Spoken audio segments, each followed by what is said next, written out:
Good morning, Mr. Law. Good morning, Ms. van der Heever. Good morning, Mr. Matlala.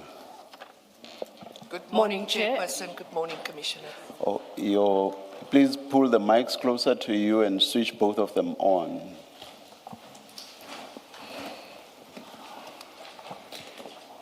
Morning, Chair, and morning, Commissioners. I greeted you and your mic was off. Good morning. Good morning once again, Commissioner. Thank you. Thank you, Chair. Chair, Commissioners, you'll recall that Mr. Matlala had been subpoenaed to appear on the 7th of July, 2026. And on that date, Mr. Matlala's legal representative and I presented ourselves before you, and we had an engagement, the outcome of which was that Mr. Matlala's appearance was postponed to the 15th of July. Today, and the commissioners issued a ruling in that regard and on some other aspects. Mr. Matlala is present. We are back before you, and Mr. Matlala's legal representatives would like to address you, Chair.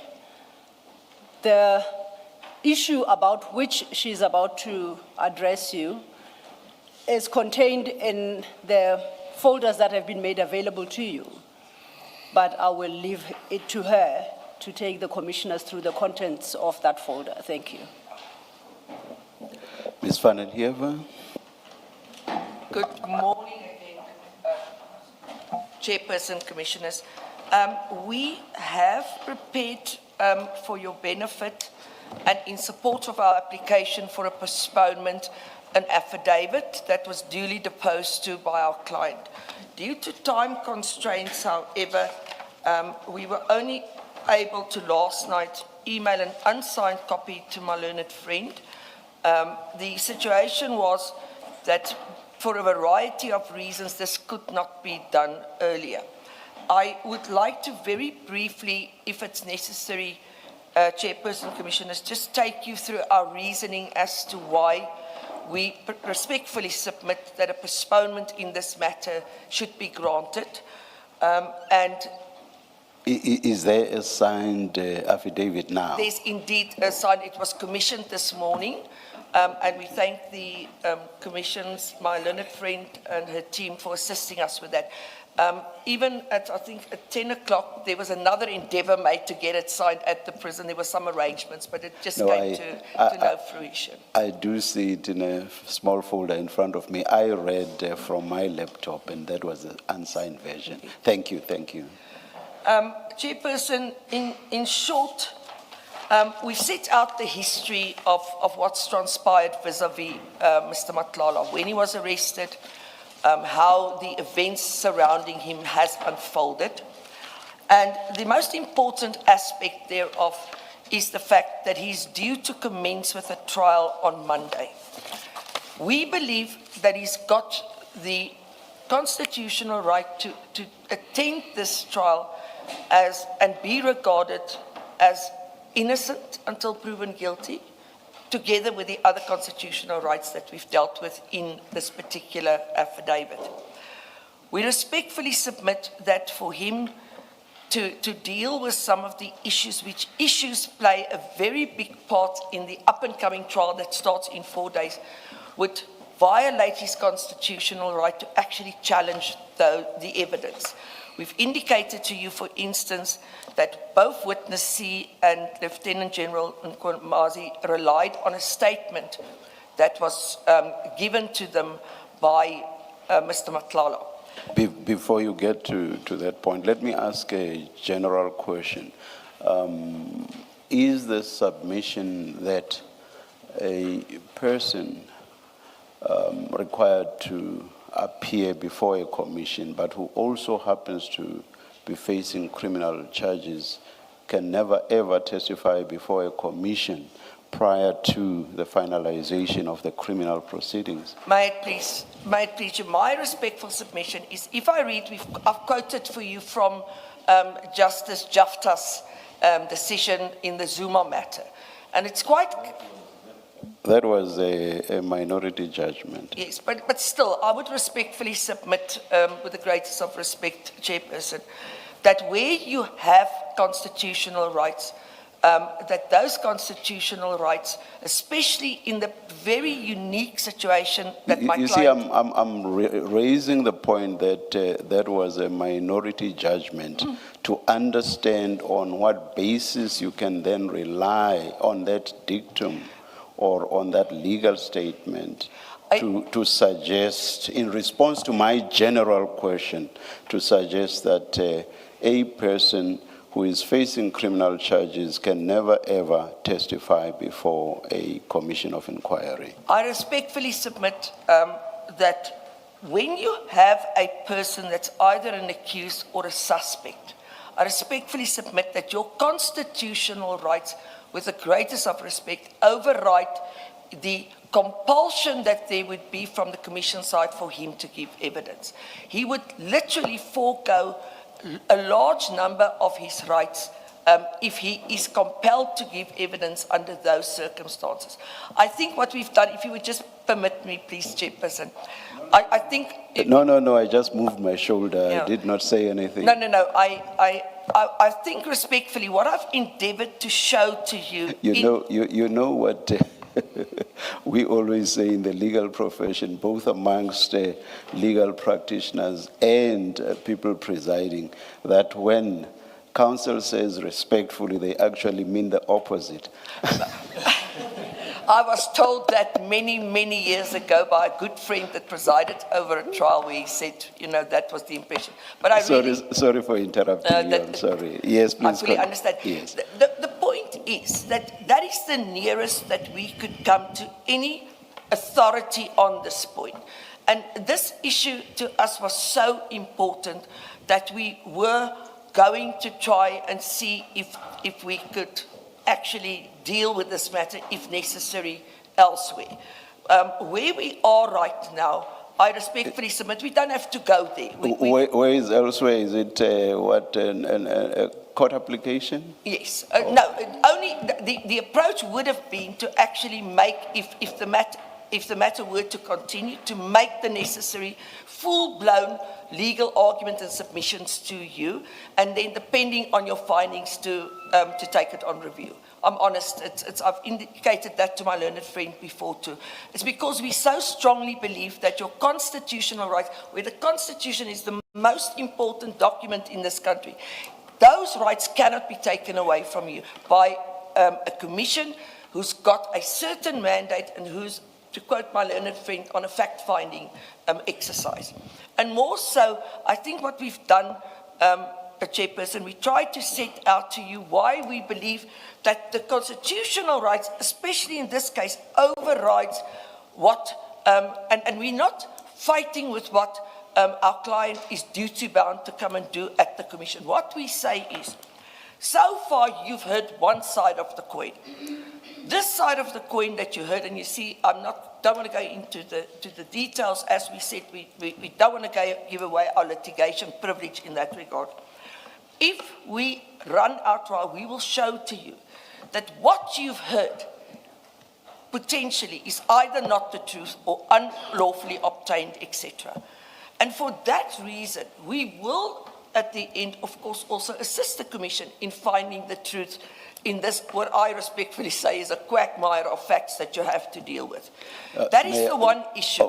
May I, before you go to the next issue,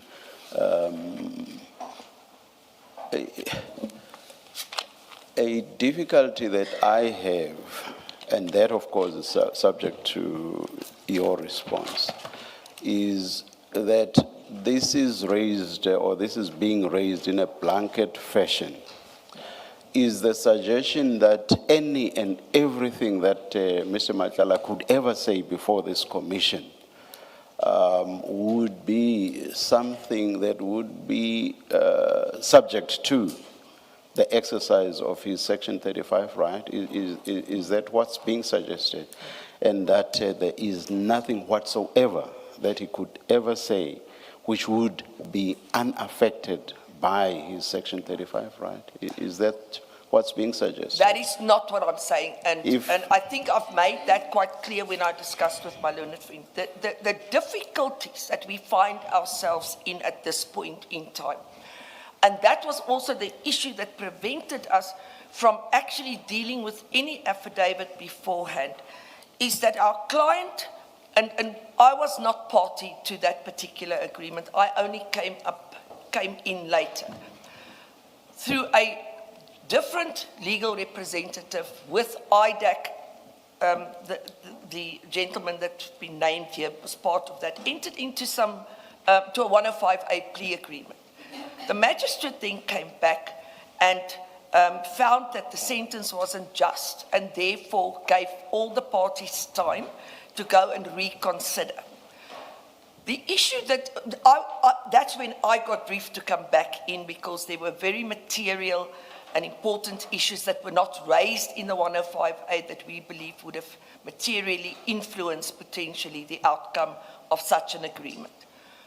The only time that matter could be dealt with, or the issues that was raised at that point, and if you bear with me, I have to choose my words carefully at this point because it's a very difficult situation, was when the magistrate finally made a ruling. So past Monday, that is 2 days ago, he actually, in terms, I think it's a 105 capital A 9B Roman 2, if I'm correct. He actually said, well, he asked the state, what is your contention? The state said, oh, we wish to continue. He asked us and we said, no, we assail from the agreement. What then happens in terms of the Criminal Procedure Act is that it's as if there was never any plea negotiations happened. The issue for me is, and this is where I want to answer your question, Chairperson, is we were not involved in those negotiations. We know what transpired and under what circumstances and in those negotiations. It doesn't take somebody to be a genius to having regard to what one's now learned, for instance, on Friday, what happened there. And my attorney and myself made the decision that we are not prepared to deal with any of these questions until such time as we are provided with the notes as to what transpired during these negotiations, as well as potentially any other documents that were drafted and signed. Because from the say-so that we've heard, it impacts on a lot of the questions we were asked to answer. And we are not prepared to just on somebody say, okay, we now exercise our Section 35 right on this and this and this. We want to come here as officers of the court, properly advising our client how that these are questions that you have to answer. You're compelled to answer them. You can't, let's say, invoke Section 35 rights. And as we sit here, Chairperson, we still can't give you an answer to that question because we still don't have that. So there is, of course, and that is the long and the short of it, there is answers that you can answer.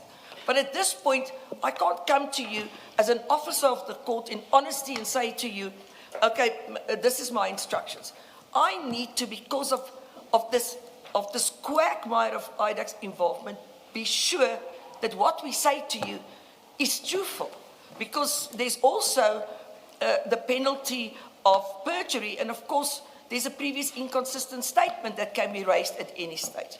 So for that reason alone, I agree with you. There are issues, of course, you can never assail your compulsion to answer to those. But until such time as we can present to this Honourable Commission an affidavit that we satisfied contains, is based on facts and where we can invoke that right correctly, I cannot even go as far as to say we don't know this person.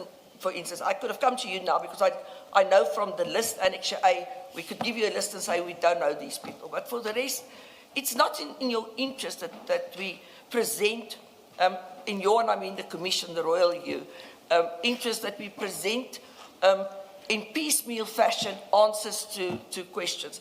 The fact of the matter is that my client has been made out to be this mastermind by everybody. And we respectfully, from our interaction, say that there's a fallacy in that. And we intend to show... Please tell me when you are done with Yeah. responding to my Yeah. question. Yeah. Before you move on to another I've point. basically responded to your question. Thank you. Let me tell you how my difficulty arose. It's because the affidavit does not clearly delineate the issues either at all or as clearly as you have done now. And that is because, for example, the application says the entire commission process must be postponed pending finalization of the criminal process. So it's on that basis that I then asked you, does that mean there are no questions whatsoever that Mr. Matlala could deal with before this commission? Now you have responded and said, no, there are. So there are issues that he can deal with before this commission. Now my next question is, why can't that happen before the criminal process has been finalized? Because I, as an officer of the court... At this level, just I'm honest with you. No, let me finish. At this point, focusing only on those, this of course is not a ruling on whether we agree on the Section 35 point. That's something we're still to apply our minds to. But focusing only on the issues that can be carved out of the Section 35 issues. Why can't those be heard or dealt with by this commission before finalization of the criminal process? So there's three reasons. The first I've already dealt with. I said to you that there was negotiations ongoing, and I need to understand in those negotiations who, what, and where. And without that, I cannot, Are you talking negotiations with IDAC, relating to the plea deal? relating to the plea. That's history now. I'm asking No, you it's- about it's- now. I'm it's- asking you about now, please. It's not history, because it's only if I have regard to those and those are handed over that I can come and say I can answer question A and B but not C and D, because it is clear from what we have been given that is a suspect on these issues. So you can question.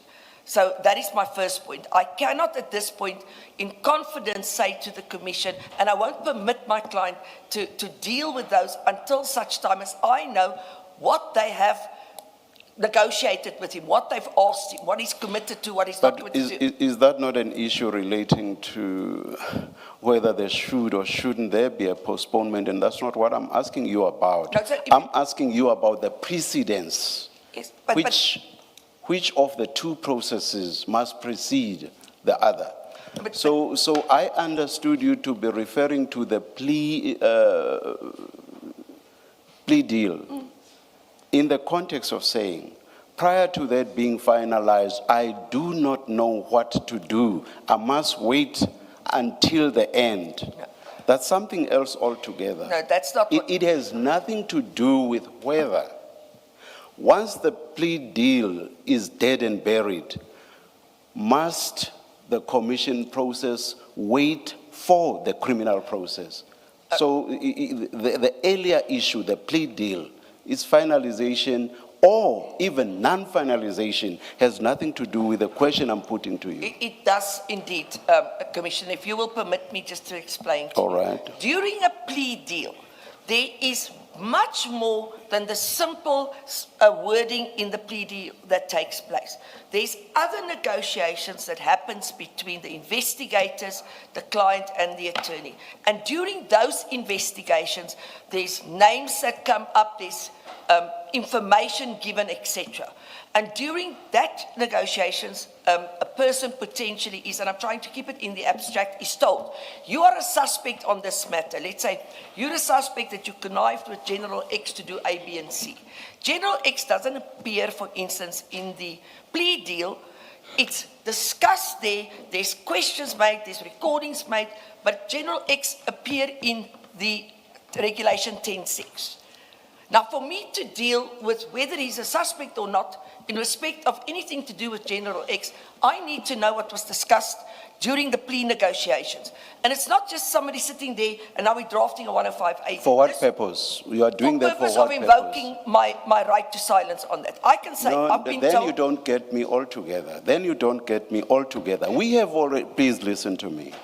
We have already made common cause that there are issues in respect of which Mr. Matlala is able to deal with before this commission.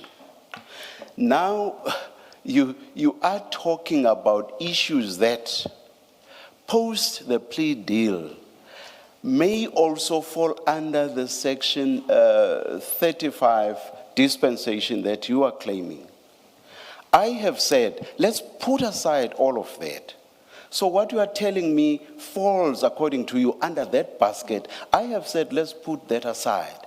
And let's address our minds to those issues about which there is no question regarding them being heard by this commission. That is what my focus is on. And it's on that basis that I say to you, I do not understand your point about the plea deal and its relevance to my question. I hope you get me now. Let me again try and explain to you, Commissioner, or Chairperson. I can only say to you, we've made common cause on the issue itself. But I can only tell you, as an officer of the court, which of those... No, I will not give you time when you seem not to understand me. I am saying, I'm not interested in the nitty-gritty of what falls under the Section 35 bucket. I'm not interested in that nitty-gritty. I'm looking at the broader question of, on those issues on which there is no question whatsoever, which can be dealt with by this commission, and you've agreed that there are. On those questions, why can't those questions be heard before the criminal process has been finalized? Whether, even accepting, as you argue, that there are some issues coming out of the plea deal which fall under the Section 35 basket, even accepting that, you have said there are some which do not fall under that basket, and my focus is only on those aspects that do not fall under that basket. So clearly, what you've just said about the plea deal is irrelevant to my question. With the greatest of respect, it's not irrelevant, Chairperson, because I cannot at this point in all, as an officer of the court, distinguish between what we can answer and what we can't answer. We can only say to you, the only things... You will never understand me. Please go on to your next point. No, I do understand you quite clearly. You don't. The only issues that my client can answer, Chairperson, at this point, that we say that we form common cause on is who he doesn't know on the list of the 10-6. The rest of the issues, if I may please finish, rest of the issues, I cannot say to you, I am prepared to answer this because I don't know if I can. I have not asked you that. You are trying to answer a question which I have not asked you. I have not asked you that question. I have simply not asked you that question. I am asking you a general question. It has nothing to do with specifics, and that general question is, on those issues on which there is no question whatsoever, those issues, I will accept for a moment, for purposes of this debate, that there are plea deal issues that fall under the Section 35 basket, and which therefore will not apply to my general question. So I'm asking you this general question again, and it is this. On those issues which even you, whether today, tomorrow, or by the end of this year, there can never ever be a question about them falling under the Section 35 basket on those issues. And again, I repeat, this is a general question. On those issues, what would the basis of us not continuing with those prior to the finalization of the criminal process? What would the basis of not doing so be? The only basis would be that the evidence will then be presented piecemeal. I've said to you, Chairperson, and I stand by it, the only things that he can say to you at this point, I don't know A, B, C, D, and E. The rest of the issues we cannot deal with. And I, with the greatest of respect, do not think it would be in your interest for him to sit here and say, I don't know this person, I don't know this person, I don't know this person. That's the only issues that we can form common cause on that he can at this point answer. We are trying to come to the Commission and answer what we can. The problem is, and I'm sorry to repeat myself, I can only do so if I know what he can answer is shown to me in black and white. I am trying to ensure that my client comes to this Commission and gives evidence to you that is to your benefit, i.e. the work of the Commission. And not for him to be to answer things that we as legal officers, and you've been in our position before, you can never allow a client to go on oath if you as the lawyer are not sure what he said there is right. I will not perform my duty as an officer of the court if I allow that. And for that reason, right now, I can claim privilege clearly on certain issues. I can say, this is my Section 35 issues. The others, I say to you, I can't at this stage because I don't know what's going on in the background. So it might even be once I've got the documents that I think is necessary for me to decide it, that we can move on that. But right now, we can't. And I respectfully submit that based on the remainder of the issues that we've put here, that this Commission should allow him the opportunity to finish the trial. And more so, Again, please tell me when you are done Yes, responding to my question. And then the last thing is, I think the thing that concerns me the most is, and we've taken the liberty of sharing a privileged document with you pertaining to the opinion. The one I think that's something else then. Can I come in? Yeah. and when that you, is, for me personally, is very concerning at this point in time. When you referred to a piecemeal hearing, this is just for clarity. Does that mean you are going back on the earlier acceptance of what I posited to you, which was, is it something that can be done for this Commission to entertain proceedings that relate to issues that have nothing to do with Section 35? And I understood you to be saying yes. But now, towards the end of your submissions, you said, I don't know, I'm paraphrasing, I'm not sure of the exact words you used, but you said something like, it wouldn't be desirable to have a piecemeal hearing, something like that. Yes. Is that going back on what you said earlier, which was to agree with what I posited to you? Yes. As I said, and the reason why I say piecemeal is all that will happen at the end of the day, Chairperson, is he will sit here and say, I confirm I don't know these people. And that is literally all we can do at this point. That is the only part of the Regulation 10.6 that we are at idem with each other. I say nothing prevents him from going under oath and say, I don't know person A, B, C, D, E, and F, and sit back. The rest of the issues, again, I want to emphasize, we want to cooperate. We've put it in our paper. But give us an opportunity to ensure that what we come to the Commission with is truthful. It's based on facts. Another thing which arises from what you said in the context of the plea deal, and if I understood you correctly, you said this in the context of dealing with why a statement was not prepared. And again, if I understood you correctly, you made the point that you or your client had to wait until that plea deal process had been finalized so as to know whatever it is that related to the facts eventually. Here's a difficulty I have. Surely facts cannot change. Facts are facts. And I do not quite get it why Mr. Matlala could not have made his statement. He knows what the facts are, regardless of what the outcome of the plea deal were to be. He knew the facts, and therefore, from where I'm sitting, subject to your response, he could have said, these are the facts and here are my responses to the notices that I have received. But Chairperson, the situation is Or that- just to finalize, the facts could not be this or that, depending on the outcome of the plea deal. The facts are facts.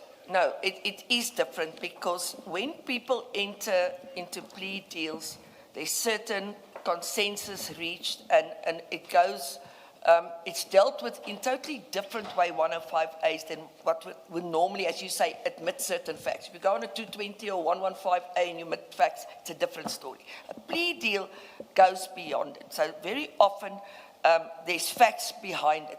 As long as that 105A stood there and the magistrate has not ruled on it, our submission is that the issues there, he could not entertain his Section 35 rights on those. He could not come to the Commission and say, listen, I'm a suspect or an accused on this particular matter, and therefore I invoke my right to silence. It's a live process, and that live process has many complex issues behind it. So for that reason alone, he could not depose to that, to any affidavit here. I understand what you're saying, Chairperson.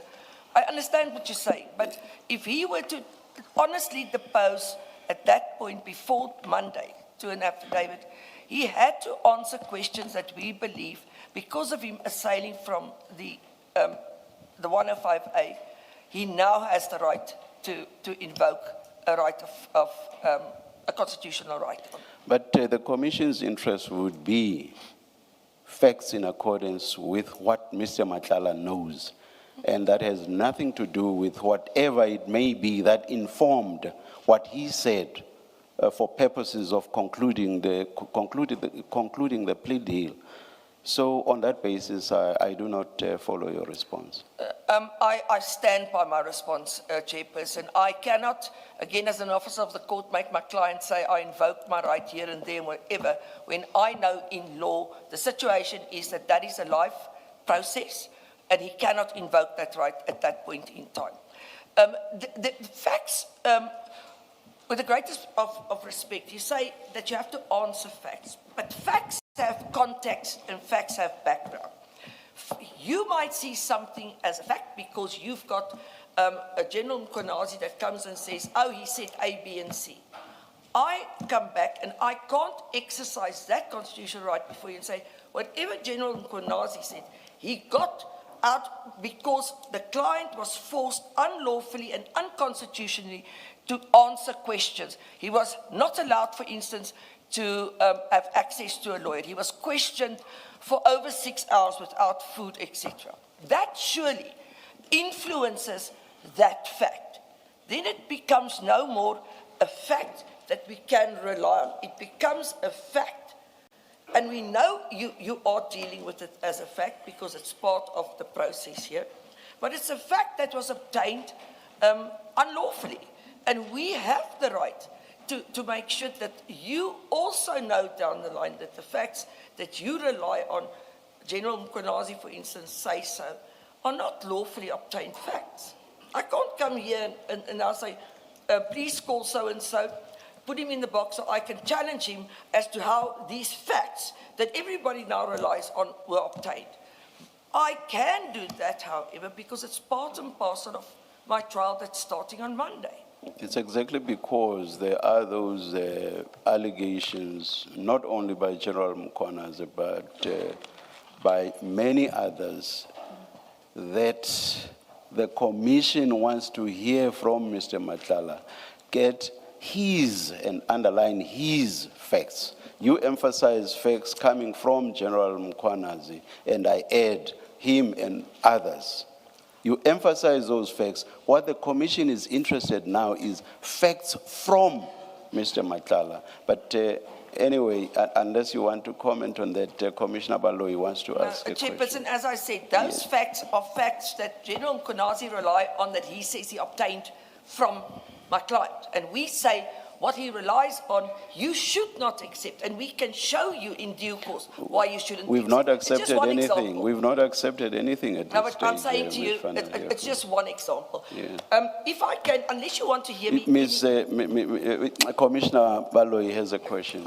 I just want to make sure that I understand what you're saying.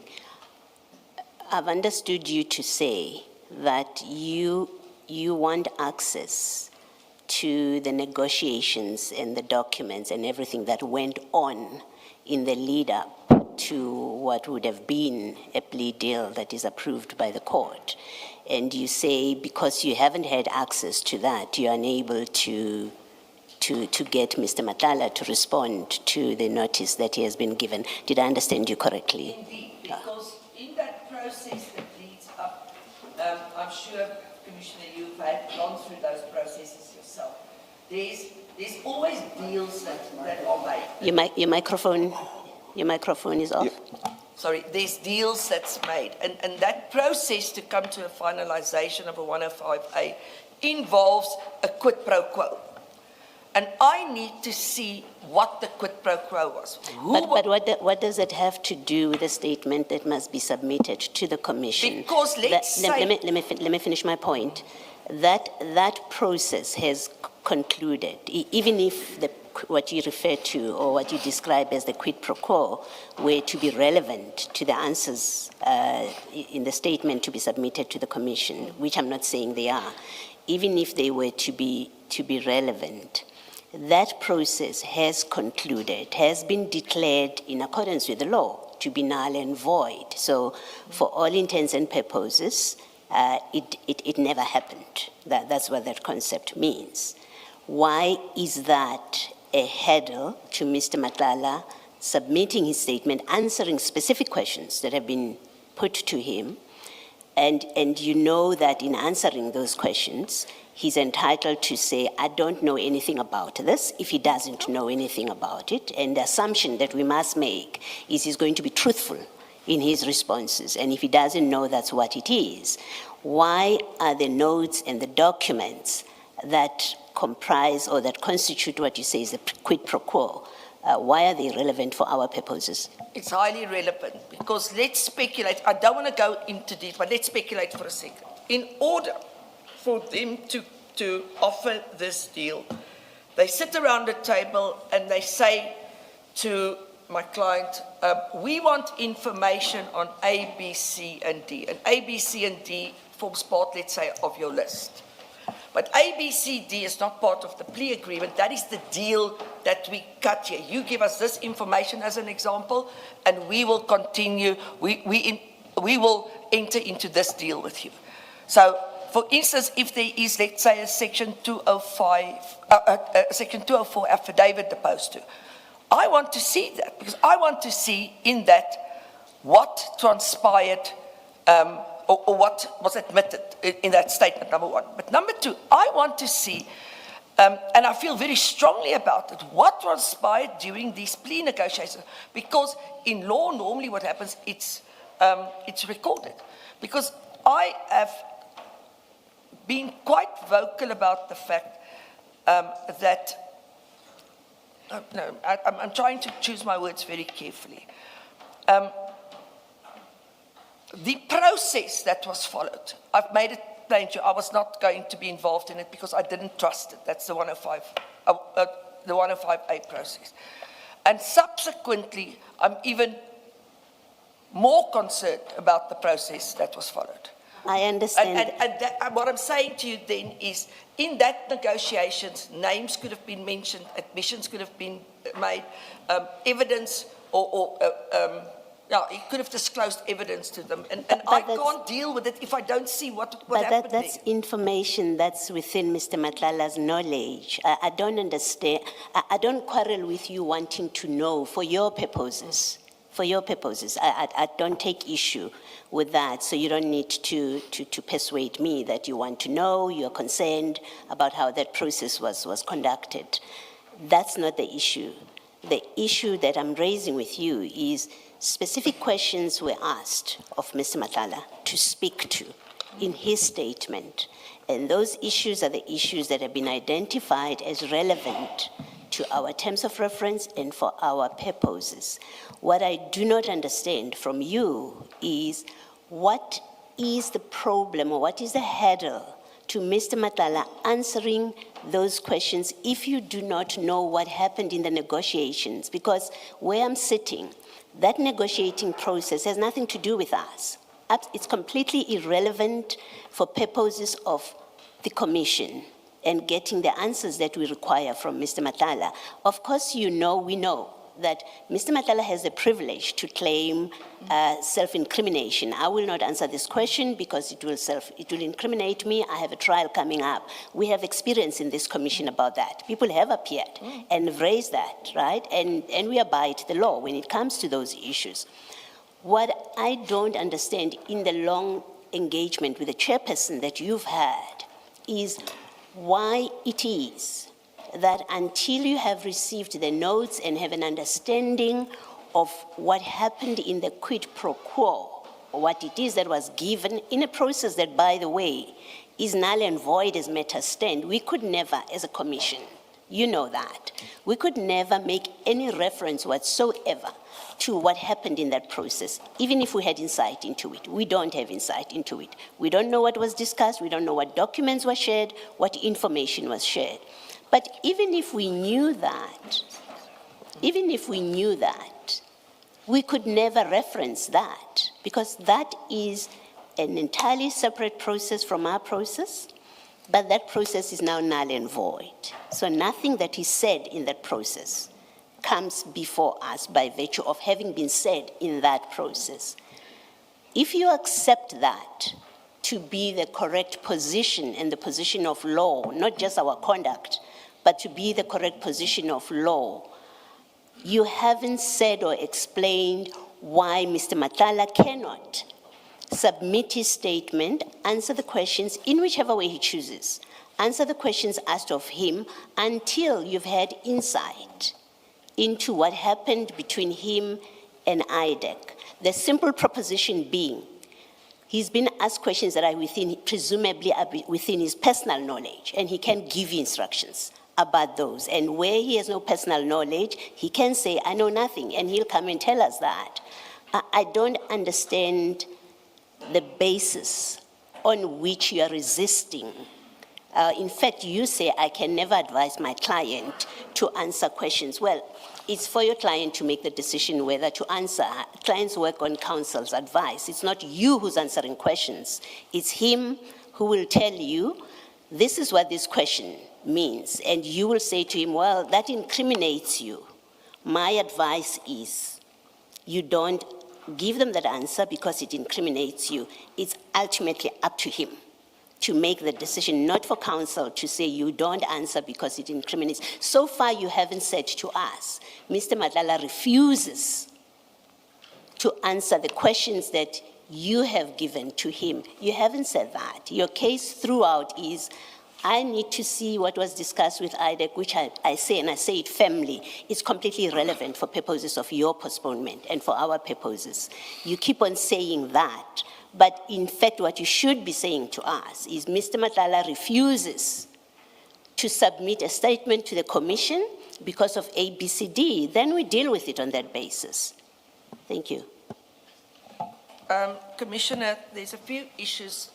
The one thing that I've noted in the 10.6 that you, I assume, take quite seriously, there's a specific question that says, has any person tried to influence you, intimidate you, etc.? Now, you cannot say to me that that is not relevant to the Commission's work. The answer can only be yes or no. And the rest would be the detail. If we are interested in a yes, if he says, yes, someone has tried to intimidate me, the Commission may well follow up when he presents evidence and say, well, give us the detail of that intimidation. But the answer is yes or no. There's nothing, there's no privilege about it. There's absolutely, and it's a matter that is within his personal knowledge. It doesn't depend on you seeing the documents from IDEC. It's an answer that Mr. Matlala is in a position to give to you. So it's a bad example that you're choosing. No, I respectfully disagree with you because if there are, if for instance there's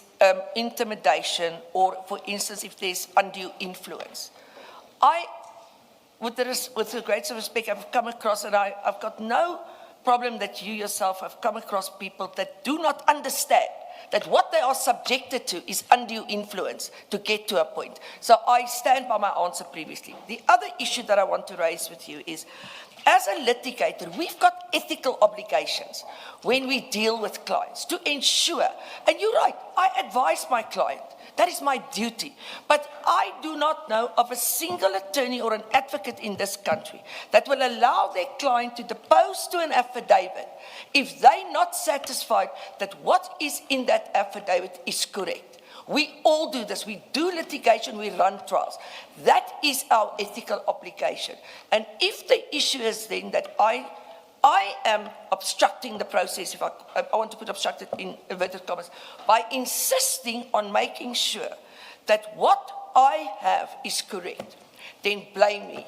Don't blame my client, because I believe that in acting as I am, I'm carrying out my ethical obligations.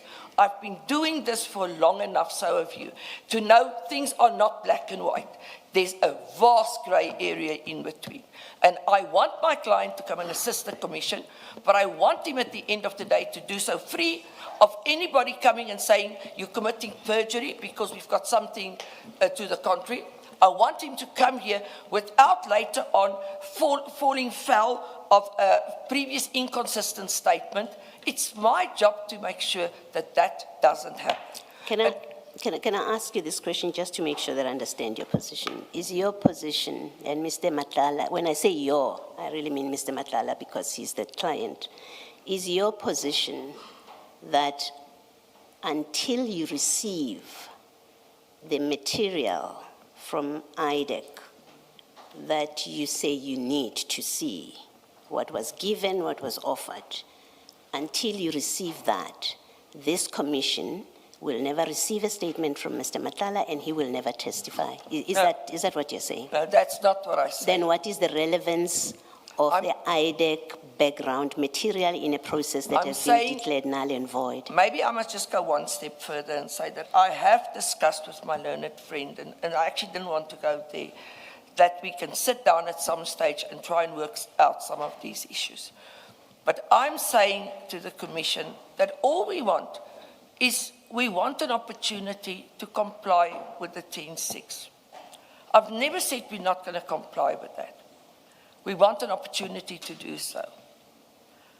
The second issue is, and I want to almost... Sorry, what is the opportunity? I think... I want a postponement. I want to make sure that we understand what it is you are seeking from us commissioners.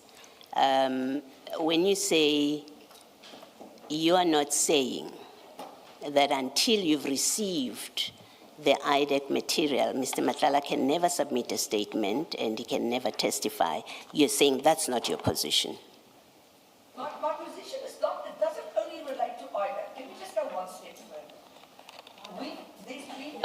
Let's take it one step. It doesn't only, but let me just go. No, it's on. Thank you. It goes further. The Commission is in possession of recordings that was only disclosed to us. So no, hold on. Further. No, hold on. I want us to do one step at a time so that we tick off what is the issue. If we've resolved an issue, we both agree this is off the table now. Now we are going to a different topic. I know that in your affidavit you do speak to recordings and transcripts. We will still get there. You haven't engaged with that.